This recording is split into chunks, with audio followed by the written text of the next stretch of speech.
Hello, thanks for clicking on my video. I really appreciate it.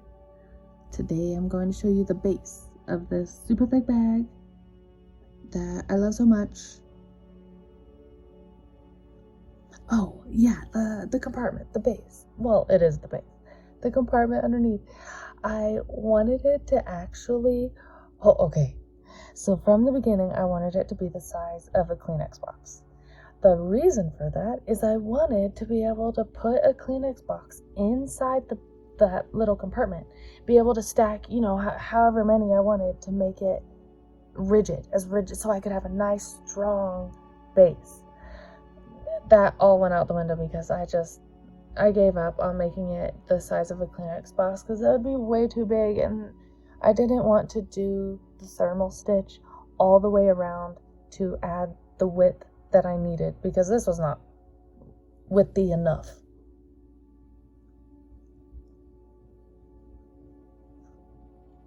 I love the thermal stitch. It's so strong. It just takes forever. That's why I used, I don't know if I said the 5.25 millimeter hook for all this. But I'm a tight crocheter. Once I found out that I needed bigger width, I started to just add rows around the outside, and this is where I started to pay attention to the count and where the actual corners were.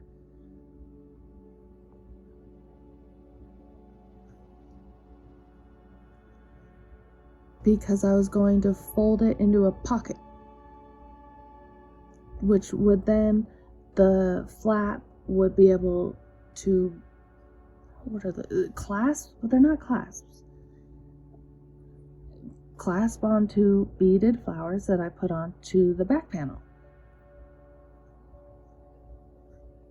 I wanted to have a whole bouquet, a whole row of different flowers, tulips, petunias, everything with beads. I don't know what I was thinking, because I only have these same beads that I've had since the 90s, so I don't know who I was kidding. I also gave up the thermal stitch around the edge. I just gave it up completely because the thermal stitch takes so long. Whatever. Okay, so now is the fun part, folding it in half, connecting the corners. This is where it starts to get easy. Connecting the corners, counting the sides. This is where I figured out how long I need it. But I don't know why I counted. Well, it doesn't matter. Okay, so this is where I knew I needed the stems of my flowers. I had already been practicing beading before I started the project because I knew I wanted to do beads. That's what I wanted to do. But I found out before this project started that the beading that I wanted to do was too much. So that's why I was sad a little bit to start with this.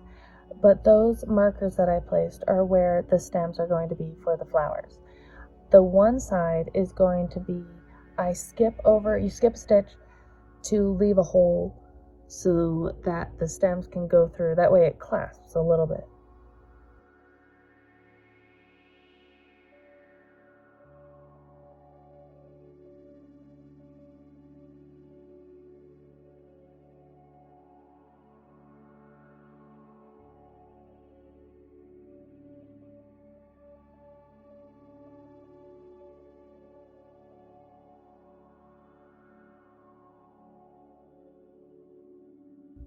This back piece was another, I did count, and again, the counting was amazing for me, not to brag.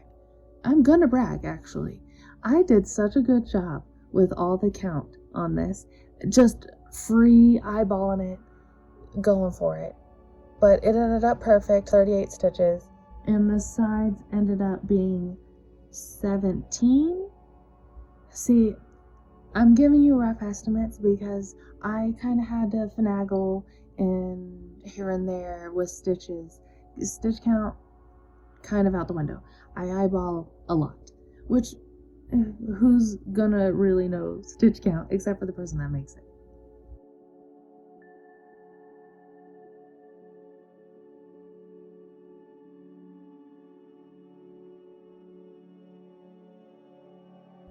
I did a brown row all the way around first, just to, I don't even know why. I really don't even know why. I just did it. Oh, I do know why.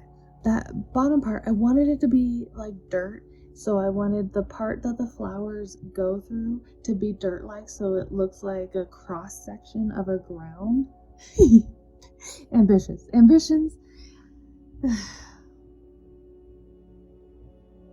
That was cool. Then the green comes around, and that's the stems.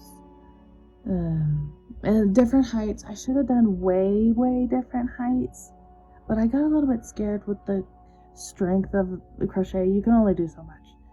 And I wasn't planning on making the inner skin as strong and thick as I did. So if I had already known how thick the inner was, maybe I would have done it different. Improvements.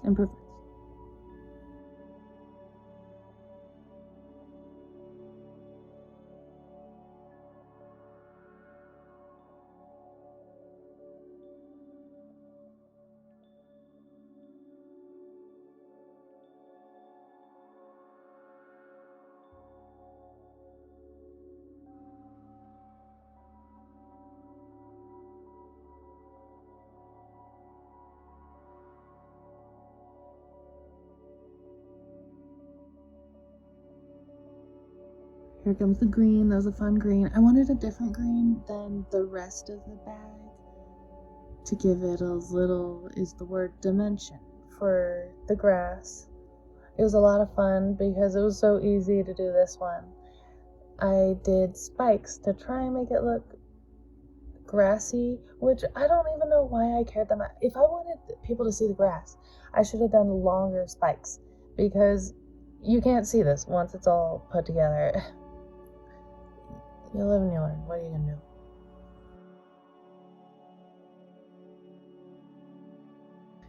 Then coming around to the lip, I had already measured, so that was good. When I did the stems, I just kind of went for it. I did 10, 15, saw how long it was, one longer, 20, definitely would have went longer. And then I just went into the next stitch. So I did a single crochet, did the chain however long I wanted, then single crochet into the next one. I should not have done that, I don't think. I should have connected those two on the bottom, the two single crochets that are connected to the loops. I should have connected those. I'm not sure how, but I should have.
Then I started to add the inner pocket because I knew that crochet is not going to be able to withstand cardboard rubbing, cutting into it with the corners day in and day out and not be destroyed. So I needed to put some jeans. The inside needed to be strong. This is where I started to go crazy with the jeans. I love the jean material, so easy, obviously. Well, easy because it stays together, hard because it's so thick. So I was just making a pocket. It didn't really matter. I didn't want it to be visible once it was shut. That's why it's kind of recessed in there.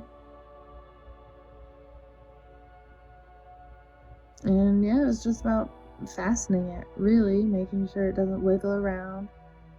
Again, not the size I wanted, but it can hold ice packs, so it's still useful in the end.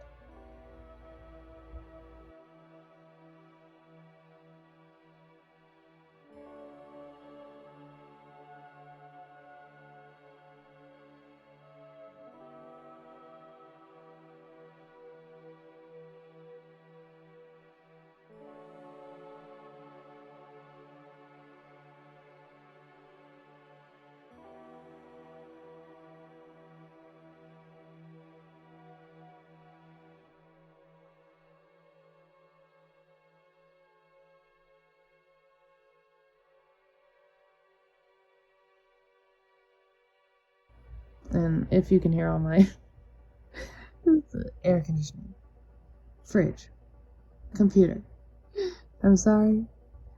I would love to improve all this in the future, but for now, this is what I got. But thank you for watching. Have a good one.